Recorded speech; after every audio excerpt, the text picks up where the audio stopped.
జీవితమంటే కల కాదు, అది కవులు రచించే కథ కాదు.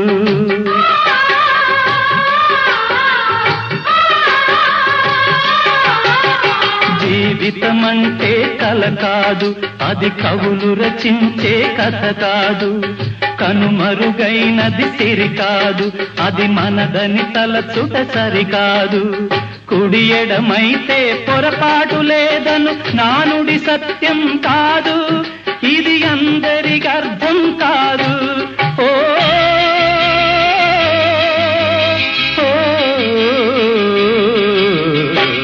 వేగు చుక్క మొలిచింది, వేకువ పొడ చూపింది, తూరుపు తెల్లవారక ముందే కాలం మాటేసింది, నా కళ్ళను కాటేసింది కాలం మాట.